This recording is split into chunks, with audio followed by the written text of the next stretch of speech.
Vamos a orarle al Señor para que nos guíe en la predicación y podamos escuchar su voz a través de su palabra. Padre, te damos gracias, Señor, por estar aquí con nosotros. Te damos gracias porque tú quieres transformarnos, quieres que te conozcamos más a ti y a tu Hijo, Padre del cielo, porque sabemos que ahí está la vida eterna, en el conocimiento tuyo y de quien has enviado. Padre, ponemos en tus manos esta predicación, Señor, que tú nos hables a través de tu palabra, que escuchemos tu voz, Padre, que seamos transformados por medio de tu palabra. Obra en nosotros, te lo pedimos en nombre de Cristo Jesús. Amén. Amén. Amén.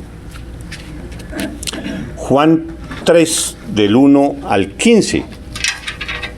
Vamos a leerlo. Juan capítulo 3, del 1 al 15. Había un hombre de los fariseos que se llamaba Nicodemo, un principal entre los judíos. Este vino a Jesús de noche y le dijo: Rabí, sabemos que has venido de Dios como maestro, porque nadie puede hacer estas señales que tú haces si no está Dios con él. Respondió Jesús y le dijo: de cierto te digo, que el que no naciere de nuevo no puede ver el reino de Dios.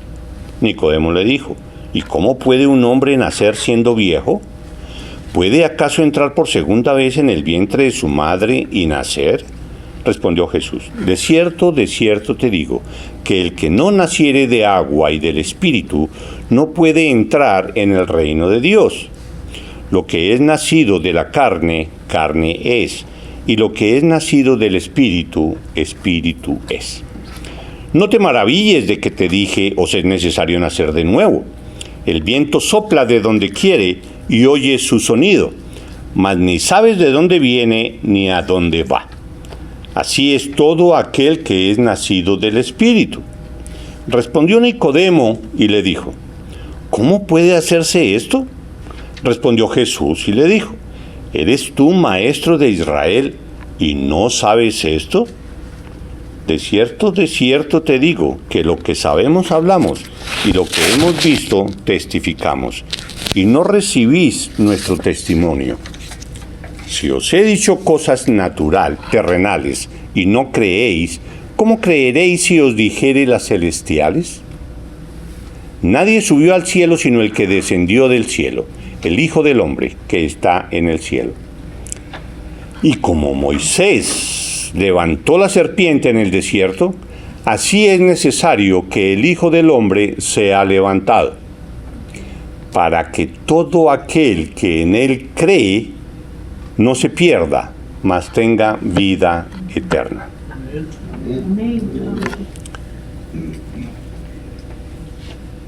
Muy conocido este pasaje por la mayoría de nosotros.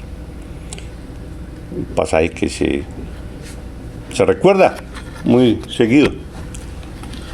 Y siempre que uno lo lee, siempre extrae nuevas cosas, nuevas enseñanzas. Vamos a ver cómo nos habla Dios hoy. Estamos estudiando, todos sabemos, el Evangelio de Juan, ¿sí? Y sabemos que Juan escribe este Evangelio para que creáis que Jesús es el Hijo de Dios, para que creáis que Jesús es el Cristo, y para que creyendo tengáis vida en su nombre. Sabemos que ese es el propósito de Juan al escribir este Evangelio. Es el propósito de Dios a través de Juan. Entonces, hasta este momento, lo que hemos visto en los capítulos 1 y 2, Juan nos ha mostrado varios testimonios de diferentes fuentes que nos aseguran y muestran que Jesús es el Cristo, el Hijo de Dios. Si recordamos, podemos ver que primero están el testimonio del mismo Juan, son las palabras del mismo Juan quien nos da testimonio cuando definiendo quién es Jesús, cuando nos dice que Jesús es el Verbo, es el Logos, es el creador de todo lo que existe, que Él es la luz y que nada de lo que existe existiría si no fuera por Él. También está el testimonio de Juan el Bautista, quien fue testigo presencial de lo que el mismo Dios atestiguó, este es mi Hijo amado en quien tengo complacencia. Hablando de Jesús. Otro testimonio de que Jesús es el Hijo de Dios. El tercer testimonio es el de los discípulos, y en especial de Natanael, quien dijo: Rabí, tú eres el Hijo de Dios, tú eres el Rey de Israel. ¿Recuerdan cuando estuvieron hablando los dos y Jesús le contestó de cierta forma a Natanael, que Natanael se dio cuenta que únicamente Dios podía saber eso que Jesús le estaba diciendo?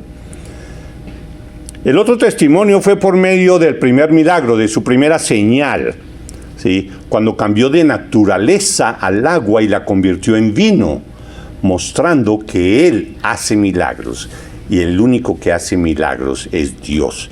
Y Él cambió la naturaleza del agua en vino, mostrando que Él es el único que puede cambiar la naturaleza tuya, tu naturaleza pecaminosa, en una naturaleza espiritual, en una naturaleza ya no pecaminosa. El otro testimonio fue del mismo Jesús, diciéndonos, cuando estuvo sacando a todas las personas que estaban mal usando el templo, que les dijo: no hagáis de la casa de mi Padre. Y todos sabían que estaba hablando de la casa de Dios. Él mismo está testificando que Él es el Hijo de Dios. No hagáis de la casa de mi Padre una casa de mercado. Y los desalojó. Ahora, lo que sigue, lo que acabamos de leer, Juan nos presenta un testimonio más acerca de la verdad de que Cristo es el Hijo de Dios.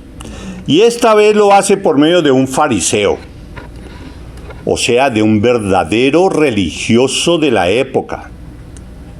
Un verdadero religioso. ¿Con quién podríamos compararlo hoy en día? Los fariseos eran los representantes de la iglesia, eran los encargados de la parte religiosa y de la palabra de Dios. Eran los principales del Sanedrín, los que juzgaban todo, los que llevaban el gobierno del pueblo de Israel. Los fariseos en comunidad con los saduceos y con los escribas y toda esta gente. Entonces, hoy en día podríamos hablar de que Nicodemo lo podríamos comparar con por decir algo, con un obispo o alguien así, un cardenal, o no sé, algún puesto alto en la jerarquía eclesiástica de alguna religión. Entonces el testimonio que da Nicodemo es Rabí, sabemos que has venido de Dios como maestro. Ya reconoce y dice: sabemos, no solo él, otros fariseos, sabemos que has venido de Dios como maestro, porque nadie puede hacer estas señales que tú haces si no está Dios con él. Entonces, un testimonio de que él está con Dios, de que él vino de Dios. Pero además de mostrar ese testimonio, además de mostrarnos ese testimonio del fariseo, Juan nos presenta, en lo que acabamos de leer, nos presenta uno de los temas más controversiales que existen alrededor de la salvación, alrededor de la vida eterna, alrededor de lo que pasa después de la muerte, alrededor de qué es eso del cielo. Todo ese tema es lo que él enfoca ahí. Entonces no solo es el testimonio de Nicodemo, sino que nos presenta, Juan empieza a mostrar todo lo que encierra ese tema. Y eso lo hace para empezar a cumplir la segunda parte de la razón por la cual escribió este evangelio. Entonces la primera parte era para demostrar que Jesús es el Hijo de Dios. Y la segunda parte de eso es para que creyendo tengáis vida en su nombre. Entonces todos estos testimonios anteriores, Hijo de Dios. Ahora, la segunda parte, para que creyendo eso, tengáis vida en su nombre, para que creyendo en Cristo tengáis vida.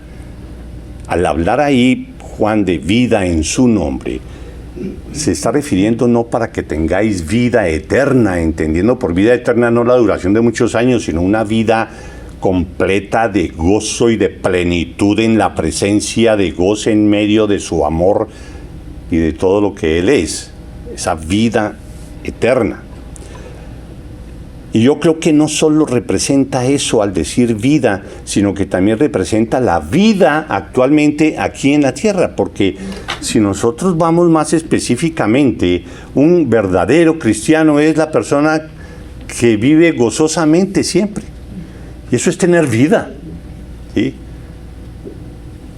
Aunque algunos de nosotros demostramos lo contrario con las caras que a veces nos ponemos. Pero eso es lo que es, para que tengamos vida, creyendo en el nombre de Cristo Jesús, para que tengamos vida en su nombre. ¿Cómo se consigue la salvación? ¿Qué tengo que hacer para ser salvo? Es una pregunta continuamente. La contestación que se le dé a estas preguntas distingue y separa categóricamente a todas las religiones existentes en el mundo de lo que es el verdadero cristianismo, o sea, el cristianismo bíblico. ¿Cómo se contesta a esa pregunta? ¿Qué tengo yo que hacer para tener la vida eterna? Unas religiones contestan de una manera, otros contestan de otras formas. Pero todas las demás que no son el cristianismo bíblico, prácticamente todas tienen un común denominador diciendo que la salvación se consigue por algo que tú tienes que hacer. Y eso es lo que normalmente se entiende cuando es la salvación por obras, que es algo que tú tienes que hacer, es algo que es un rito que tú tienes que participar, es algo que tú tienes que decir, tienes que pensar, es algo que tú tienes que orar, es algo que tú tienes que... Todas las demás religiones diferentes del cristianismo bíblico tienen ese común denominador, que tú vas al cielo, vas a tener vida eterna, si haces esto, si haces lo otro, salvación por obras. Y tristemente muchos en la iglesia se identifican con Cristo por fuera, en la iglesia cristiana. Nos identificamos muchos con Cristo, pero por dentro nunca se han convertido genuinamente. Nunca ha habido una conversión verdadera. Se ve así. Entonces, como se aferran a una profesión de fe falsa, se engañan pensando que van por el camino angosto que lleva a la salvación, y en realidad van es por el camino ancho que lleva a la destrucción, aún perteneciendo a una u otra iglesia.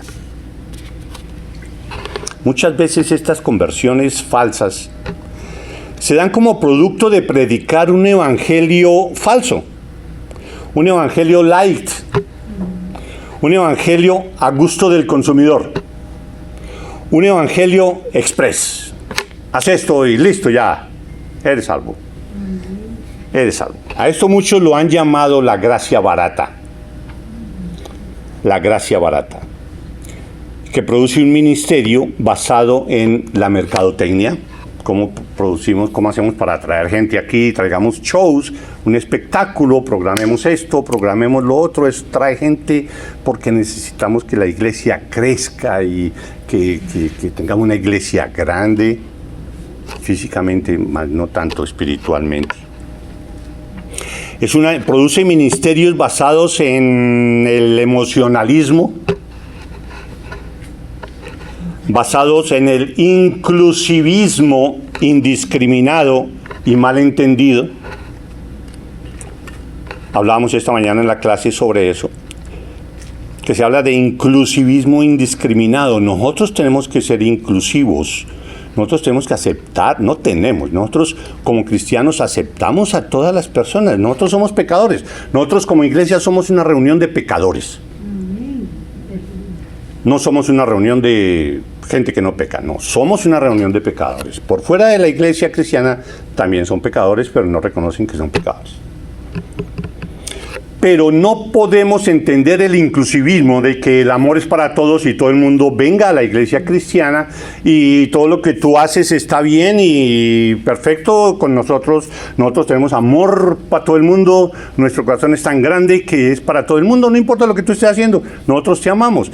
Y en última, sí es así. Pero si nosotros en realidad amamos a las otras personas, nosotros tenemos que decirle a las personas que están en pecado, decirles eso. Tú estás en pecado. Tú estás en pecado. Y si sigues así y no te pones a cuentas con Dios, tú te vas a ir para el infierno. Esa es la manera como nosotros debemos mostrar nuestro amor por esa persona. Porque si no lo hacemos, le estamos haciendo un daño.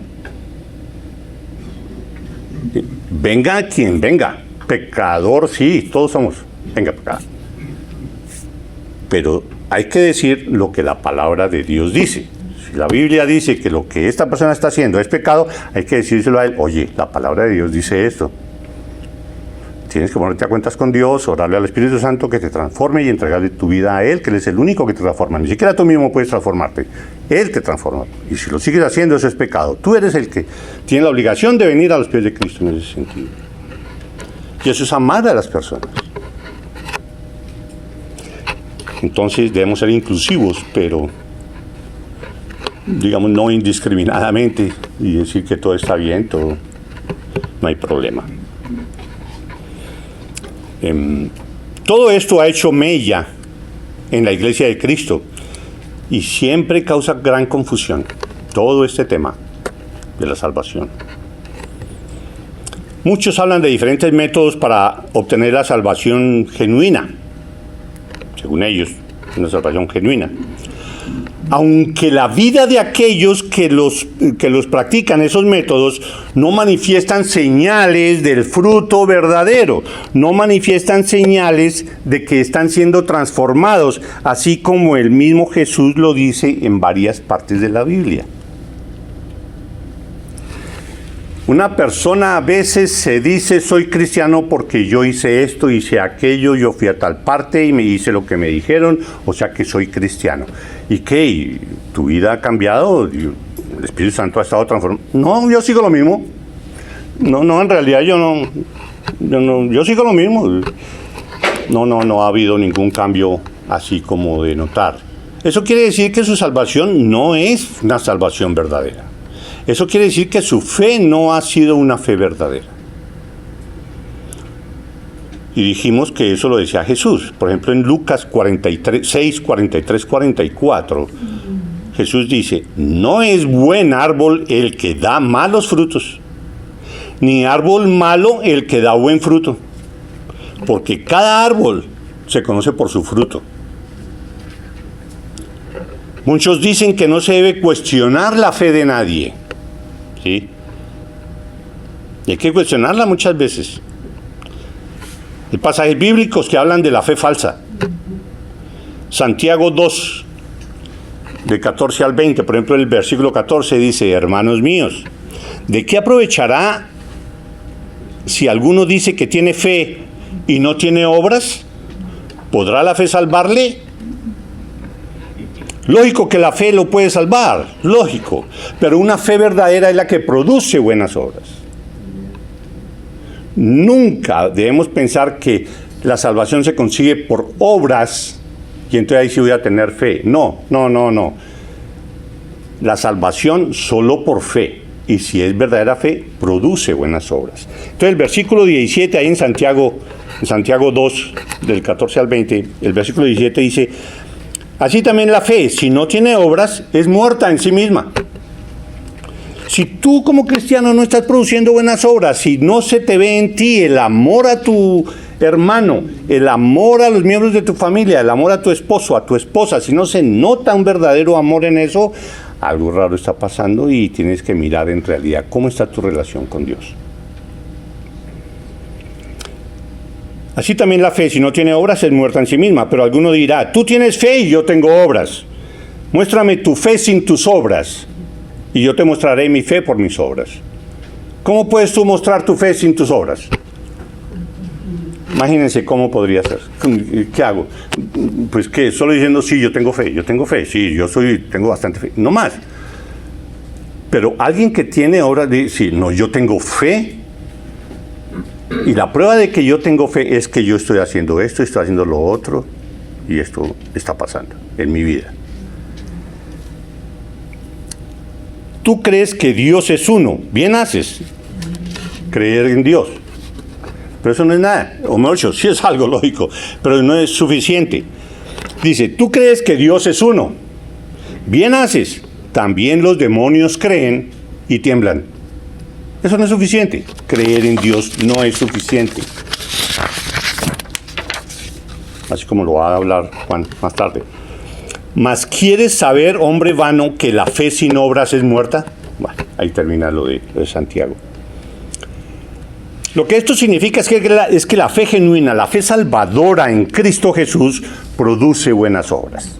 Pero nunca significa que la salvación se logre por medio de tus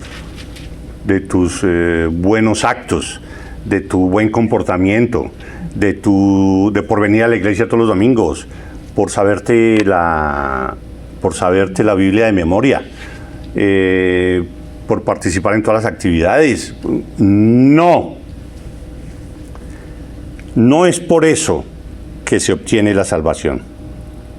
Porque si fuera por eso, si fuera por los actos de alguien, si fuera por los actos míos que obtengo mi salvación, pues hombre, listo, pues hago esos actos y tengo mi salvación, entonces la muerte de Cristo, ¿para qué? Sobraría.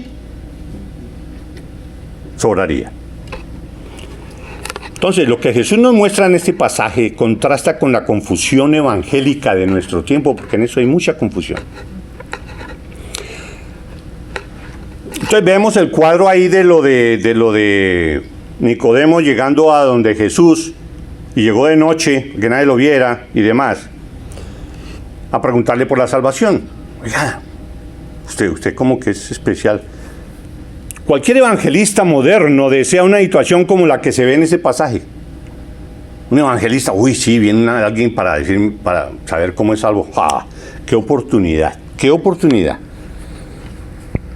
¿Cómo puedo ser salvo? Llega alguien a preguntarle a un evangelista moderno, a un evangelista de hoy en día. Entonces, a renglón seguido, el evangelista le dirá, si quieres ser salvo por la eternidad, solo tienes que repetir conmigo la siguiente oración. Ven, yo te conduzco en la oración, listo, ora. Después de esto, el evangelista le asegura a la persona que por haber hecho la oración ya es salva. El evangelista le declara que es salva. Y que esa salvación ya no la puede perder. Y empieza este personaje a actuar, a vivir como tal. Soy salvo, soy cristiano, sí, ya tengo la fe. Pero sin tener, como digo, sin tener una fe verdadera, ¿sí? Y usando un método que no es. Jesús, ¿de dónde podemos aprender entonces cómo es la salvación? Del mismo Jesús, como responde en este pasaje. En cambio, Jesús actuó de manera muy diferente cuando alguien vino y le preguntó qué tengo que hacer para ser salvo. A Cristo no le interesaban las respuestas superficiales o las falsas conversiones express, así, esto ya, listo. No. Jesús se negó a poner en riesgo la verdad solo para que el fariseo se sintiera bien. O a dar falsas esperanzas, no. En lugar de hacer que creer fuera fácil, en lugar de Jesús facilitarle el trabajo a Nicodemo, no es sino que hagas esto, eso no es sino que vengas mañana a las 4 que estamos programando bautizos, te bautizas y listo, ya eres salvo. Eso no es sino que comulgues o que hagas esto, o que reces 10 veces esto, o lo que sea, así eres salvo, listo. Eso no es lo que Jesús hace. Él no quiso comprometer la verdad solo por satisfacer el gusto de la persona que le estaba preguntando. Muchas veces Jesús, en lugar de atraer a las personas, más bien los espantaba. Más bien los espantaba. Decía, no, aquí esto no es así de fácil. Y por lo que él les decía, la gente se iba. ¿Sí? Un ejemplo de eso, ¿recuerdan? El joven rico. Maestro bueno, ¿qué bien haré para tener la vida eterna? ¿Qué tengo que hacer? ¿Cuánto me cuesta? ¿Cuánto me cuesta para tener la salvación? ¿Qué debo hacer? ¿Qué rito debo cumplir para tener la salvación? Pero luego dice la palabra de Dios que el joven rico se fue triste y sin la salvación por la respuesta de Jesús, quien le demostró al joven rico que él decía que era un buen seguidor, que creía en Dios y que cumplía todos los mandamientos y demás. Entonces Jesús, por medio de las preguntas, le demostró al joven rico que lo que más le importaba era el dinero y no Dios, que Dios para él era algo ahí adicional, ¿sí? Para él lo primero era su dinero, lo que nunca dejaría en su vida. Entonces, él no podría pagar nada, ni hacer ninguna obra para ser salvo. Fue lo que Jesús le dijo. Mateo 23, 26, perdón.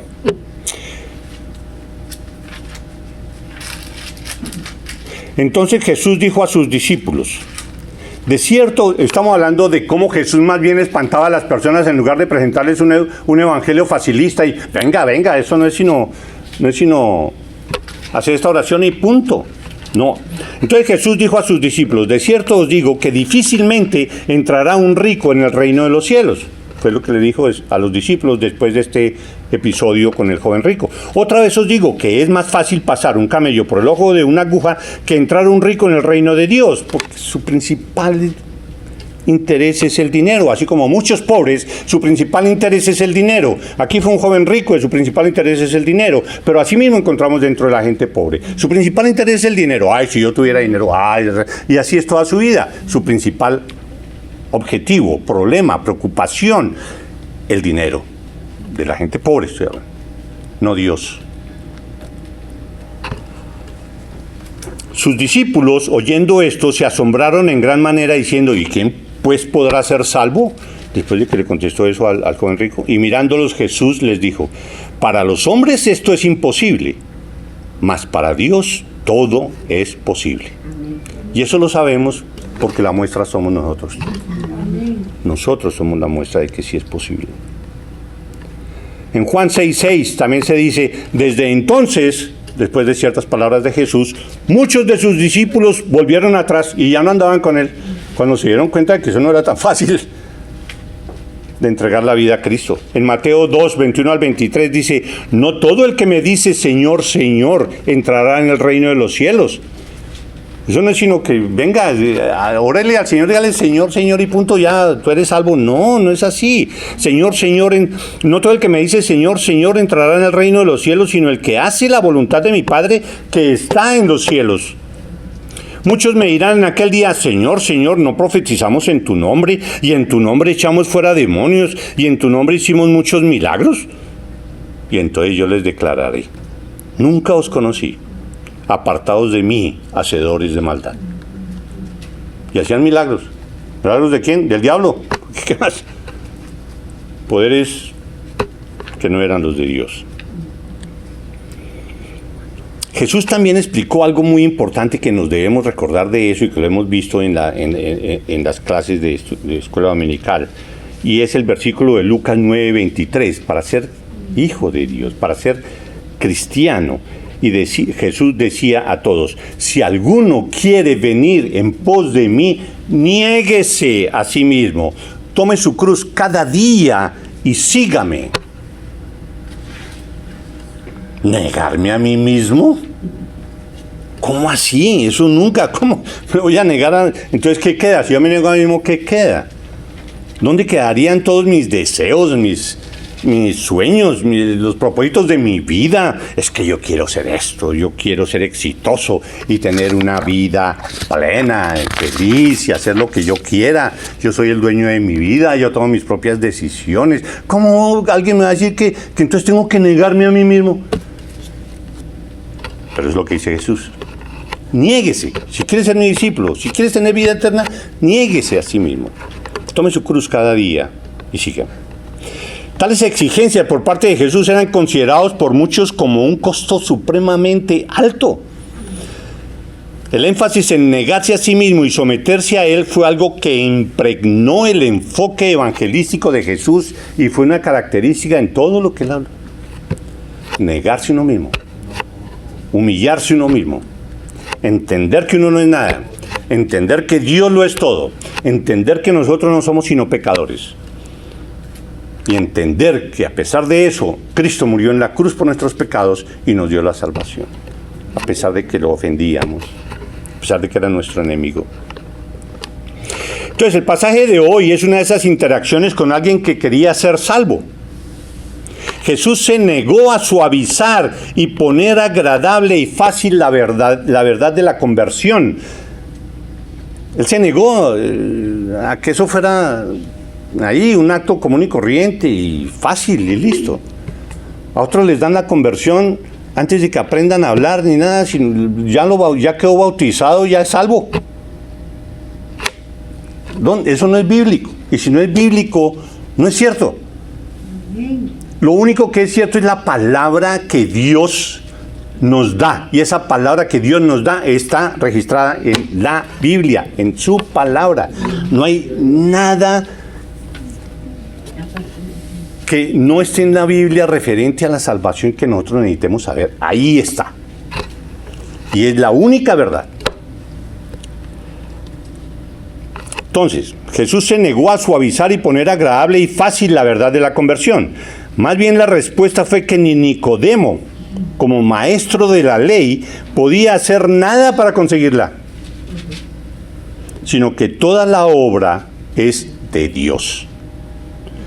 La salvación solo viene de Dios. Él es el que en la eternidad pasada dijo: esta persona va a ser salva, esta persona va a ser salva, esta persona va a ser... No, ay, pero eso no es justo. ¿Cómo es que escogió a uno y a otros no? No, eso es pura misericordia, porque todos merecíamos la condenación. Amén. Y misericordia es eso, y eso es solo por su gracia, solo por el favor de Él, que Él dijo, esta persona, y rescató a muchos para su iglesia, para su reino. Entonces, nadie podía hacer nada para conseguir la salvación, sino que la obra es de Dios. Lo único que alguien tiene que hacer es venir a Jesús y entender que solo es por la gracia de Dios, o sea, un favor inmerecido de Dios, que alguien puede ser salvo. Solo debido a su gracia y por medio de la fe que Él mismo me da a mí, y de entender de que me da el convencimiento de pecado, y con ese convencimiento de pecador, entonces voy a Cristo y reconozco que Él pagó en la cruz por mis pecados. Esa es, en general, la única forma en que yo puedo llegar a ser hijo de Dios, la única forma en que yo puedo llegar al cielo. Como confirmación de eso es que después en mi vida se van a ver las buenas obras, porque el Espíritu Santo me va a transformar y Él va a reflejar por medio mío el fruto del Espíritu, su amor, su bondad, su piedad. Las buenas obras, como producto de esa salvación. Entonces, Jesús está aclarando eso en todo este pasaje que leímos. ¿Sí? Y lo vemos ahí en todos esos versículos del 1 al 15, que después los vemos con más detalle, ¿sí? Pero todo esto, esos pasajes que leímos, terminan con los versículos del 13 al 15. Del 13 al 15, que hay mucho que hablar en esos versículos anteriores, pero por lo pronto vamos a dejar ahí y vamos a ver el versículo 13 al 15, que Jesús aclara, hablando de todo ese tema de la salvación. Nadie subió al cielo sino el que descendió del cielo. Nadie conoce el cielo sino el que ha venido de él. Nadie sabe cómo es eso sino yo que estoy allá. Nadie subió al cielo sino el que descendió del cielo, o sea, el mismo, el Hijo del Hombre que está en el cielo. Y como Moisés levantó la serpiente en el desierto, así es necesario que el Hijo del Hombre sea levantado. Ahí está contestándole a Nicodemo, ¿qué es lo que toca hacer? ¿Qué es lo que toca hacer para ser salvo? Todo viene de Dios, todo es por su gracia. La persona que tiene que hacer, la persona tiene que hacer eso mismo que sucedió en el desierto cuando todos empezaron a renegar de Moisés, a llamarle la atención a Moisés. ¿Usted por qué nos sacó de Egipto? Nos trajo aquí al desierto a sufrir, a darnos de ese pan que ya no sabía nada, eso no es nada. Y eso, ¿para qué nos trajo? ¿Por qué no nos devolvemos para Egipto? Porque allá estábamos mejor, en la esclavitud. Como castigo, Dios envió una cantidad de serpientes. Y a la persona que las serpientes mordían, esa persona moría. Ellos le oraron a Dios y Moisés le oró a Dios de que tuviera misericordia. Entonces le dijo, ok, entonces hazte una serpiente de bronce y ponla allá. Levántala allá. Y dile a las personas a las que pique, a las que muerda la serpiente, si quieren vivir, miren la serpiente. Y así sucedía. Las personas que eran picadas miraban allá y no morían. No morían. Eran las personas que estaban picadas, las personas que ya la serpiente los mordía.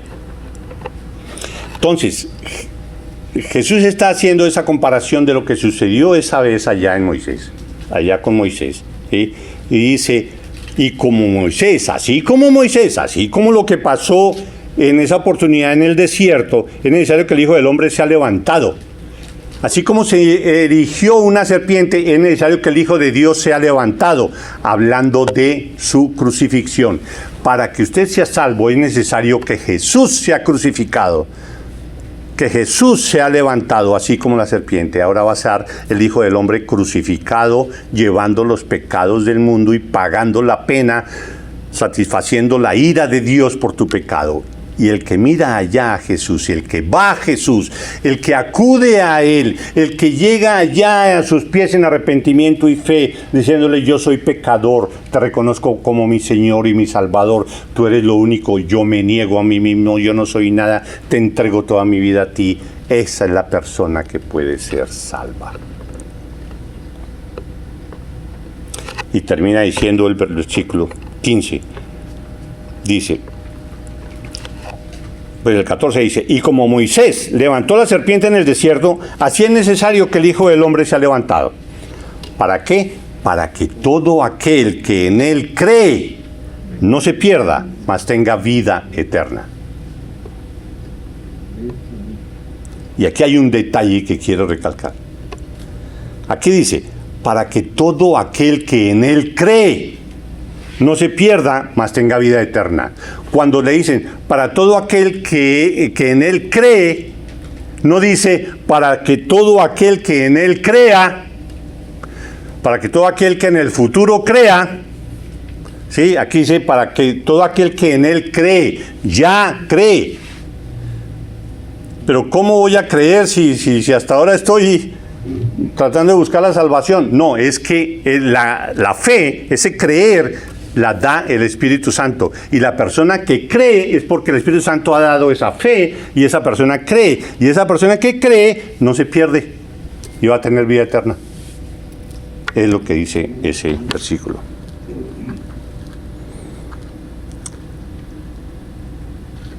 Entonces la gran respuesta, bueno, ¿qué tengo que hacer para obtener la salvación? ¿Cómo es la fórmula? ¿Me bautizo? ¿Voy a la iglesia todos los días? No, para que todo aquel que en él cree no se pierda, mas tenga vida eterna. Eso es lo que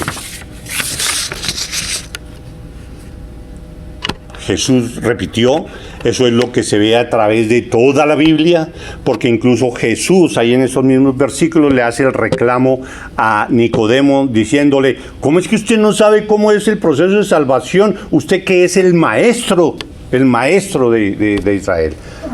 No dice, ya que usted es un maestro. No, muchas versiones dicen, usted que es el maestro, o sea, el que más sabía, el maestro. Él, o sea, y en ese momento, pues de lo que se podía hablar era del Antiguo Testamento, de todo el Pentateuco y de todos los libros del Antiguo Testamento. Los conocía muy bien Nicodemo, o sea que durante el Antiguo Testamento se habla claramente de la forma como es la salvación por medio de la fe en Jesús.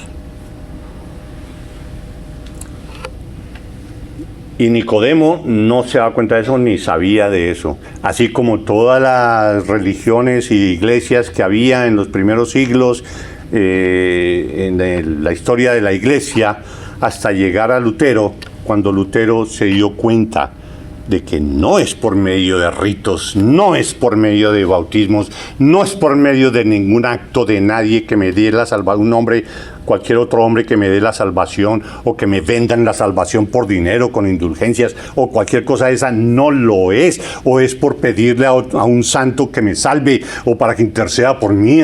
No, nada de eso, o a una virgen, nada de eso. Es directamente con Jesús y por medio de la fe. Por eso Pablo en Romanos 1, 16 al 17 dice, porque no me avergüenzo del evangelio, porque es poder de Dios para salvación a todo aquel que cree, al judío primeramente y también al griego, o sea, para todo el mundo.